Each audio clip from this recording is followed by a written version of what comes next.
Hi, everyone. It's Margaret with the Starboard Group at Properties, and welcome to March. Welcome to our monthly market update. I hope this information is helpful to you and helps you give you some perspective on whether to buy, sell, or invest here in Southeast Wisconsin. So let's go right to it. I'm sure you've heard the market is nuts. I'm sure every realtor that you know has been screaming at you to list your house. I'm sure that you've been watching the news and seeing the inventory crunch that we're going through. It's national. It's everyone is experiencing this.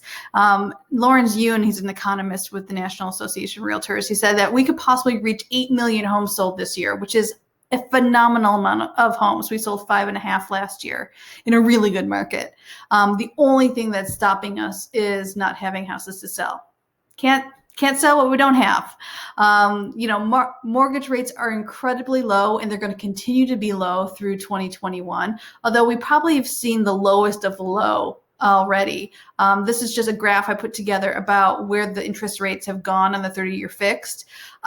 We started at 3.75, and now we're probably hovering somewhere around 3. We saw the lowest of 2.7, 2.8, in January. Those lucky buyers kind of locked in those rates back in January. They were A, lucky enough to find a house, and B, lucky enough to have the lowest interest rates that we've seen in 15 years. But we're not going to see a whole lot of jumping around between 3, 3.5, 3.75 here. It's going to be and remain low this entire year. Just to give you so much perspective on what 3% interest rates look like, it's cheap. I don't care if it goes over 3, it's still cheap. We've seen, 8%, 9% in recent memory. And so just to give you some perspective about, we might see headlines in the news about increasing mortgage rates. Take it with a grain of salt. Like, this is really, it might be increasing, by 50%, but going from 2 to 3, we're still at a very, very cheap money to leverage and borrow against. So really, it's a lack of homes that's going to slow this housing market down. I have a lot of clients who want to move. They want to be going to their next, stage in life, but they can't find what they want. So they can't sell their house. They can't be homeless. So they stay put. And this stay puttedness is kind of what's gumming up the works in our market here in Southeast Wisconsin. So that helps dwindle that inventory pool even further. And you can see it, like, nationally, this is what our year-over-year change in listings look like. It has gone low and continues to go low without any real reprieve yet. Although there is hope at the end, light at the end of the tunnel here. We can just easily say that we're going to continue to see a quick market. Things are going to be bought very, very quickly. We, could easily sell 20% more homes than we are right now if we had more inventory and more choices. This time last year, we thought we were in the sweet spot for sellers. This is existing months of supply on the market. This is a national look. Right now, we're hovering about 1.9 months supply of housing that's on the market. When you're in these sweet spots, you're definitely in a seller's market. This is one of the best seller's market I have ever seen in 17 years of selling real estate. So if you haven't gotten the memo yet, if you have real estate to sell, now's the time to sell it. Because I do think that we're going to see some different shifts. It may not really move the needle a whole lot in our market, but we're going to see some loosening. With the vaccine that's become available, I think a lot of people that have been hesitant about making that move and opening their house and putting it on the market are going to feel more comfortable with it. Great. Yes, interest rates are going to rise. That's going to have some effect, but again, albeit not that much when we're talking about, 3% fixed over 30 years. But I do think combined, those things are going to help alleviate some of this housing shortage. I think we're still going to be short of what we need, but it's not going to continue in this downward trend. When we have downward trending inventory, we have upward trending price. Supply and demand. 2020, the final appreciation numbers were in, and they were hover right around that 10% appreciation nationwide, which is phenomenal. I mean, that is a very strong and healthy appreciation. Not crazy, not we've seen higher in recent memory, but this is a very strong appreciation. And there's, Lawrence Yun says there's just because you were a homeowner last year, you've accumulated about $24,000 in wealth. I would say that's probably a little on the low side in our market. In our Lake Geneva Delavan market in Southeast Wisconsin here, we've seen an appreciation of about $33,000 in our median sales price. That's a lot of money. And that gives people a lot of flexibility if they ever were to be in a position where they needed that. People can refinance, people can sell and still put money in their pockets. So if, people have been affected by the loss of wages or the loss of jobs during this pandemic, the housing market has really helped prop up a calamity that we saw back in 2007 and 2008. When I look further out into the countywide, we're seeing the same thing. We're seeing 30, almost 34% down in new listings. That means 34% less houses came to the market in February than they did a year ago.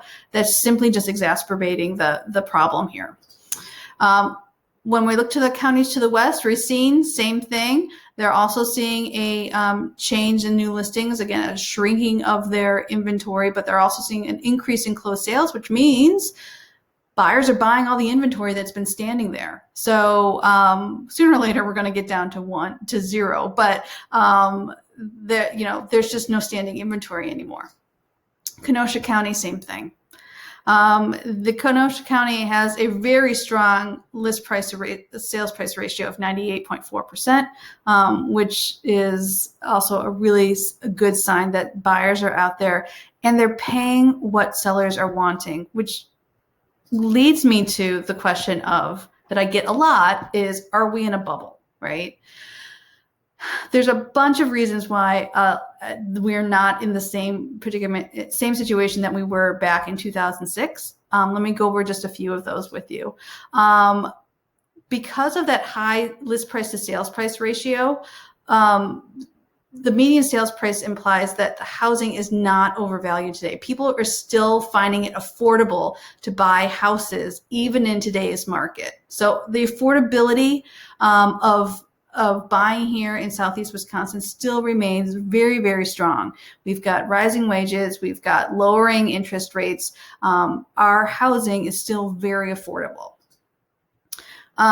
Even when we layer on things like our price appreciation that we're going to be seeing in 2021, here's the predictions, right? Goes from 10 to 3. Most of them are around that 6%. Even with that, we're going to see the affordability stay strong here in Southeast Wisconsin. The appreciation that we're seeing, we saw about 9% nationally last year. That also kind of plays into this, are we in a bubble thing? Because when I look at the 4 years that are to the run up to the housing bubble back in 02, 03, 04, 05, we're seeing really high appreciations for those 4 years. When I look back at the 4 years that we're looking at right now, we're really seeing much more moderate appreciation, which is a good sign. Again, means that we're not running out of control. When I'm looking at this as a nationwide and I break it up into regions, you can also see that we're pretty much a very even 10%, give or take a few. Whereas in 2005, we saw these huge swings in the coasts in terms of there was a lot of speculation. There was a lot of run up. I mean, that's where Las Vegas, California, Florida, Miami, like those are all the places that were hit hardest in that crash because they had these huge swings in appreciation. Again, in the East, North, Central region, we are a very prudent, very steadfast, easy, we're not a hare, we're the turtle that wins the race, right? But people say to me all the time, well, what about all these houses that went into forbearance? Okay, so when we start looking at these houses, that the households that went into forbearance, about 50% of them have already paid it in full. They didn't need it, right? They paid it off, they refinanced, whatever.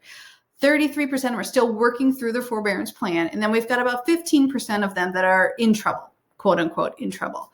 And, those are the ones that experts are really kind of keeping their eyes on it and saying, what's happening with these houses. These properties are about 325 households, right? They're going to be in that forbearance program that are in that trouble zone, right? Some, not all, might default, right? So that's when we're talking about, banks taking houses back, doing the foreclosure process, all that huge crisis that we saw back in 2007 and 2008. Now, why I don't think that this will be a repeat is because even if all of these households, all 325 of them, came on the market as distressed properties, foreclosed properties, because we have such a deficit in our inventory right now, we only have about 325 houses on the market total in the entire country. Even if we had all of those people that were in trouble with their forbearance come on the market all at once, which statistically isn't possible anyway, we would still be low in terms of our listing inventory when we look at a national level of, where we've been over the past, 5 years. So I just don't think these houses are going to move the needle. I don't think a lot of them will go into foreclosure because a lot of them have equity. You've seen the equity that we have year over year here in our market. So, whenever people ask me that question, there's a number of reasons why I don't think it's going to be a real crash that we've seen before. I'm sure there's headlines out there that love to make sure that you think that the sky is falling, but it's simply not the case. We do not have the same conditions that we did back in 2006 and 2007. So what we've been seeing is just a very more positive view of home selling conditions from owners across the country here in Southeast Wisconsin. I hope that you're getting the memo that this is a great time to be selling, right? So when all of the factors come back into the market in terms of confidence, in terms of being able to sell safely, being able to find a replacement home, when all of these things start to loosen, which I do think they're going to loosen in Q3 and Q4 this year, we're going to see a much more return to normal. But until then, it's going to be a very hot and crazy and frustrating and lovely and all those emotions wrapped up together market. So my best advice is to find a real estate agent who knows the market, knows how to win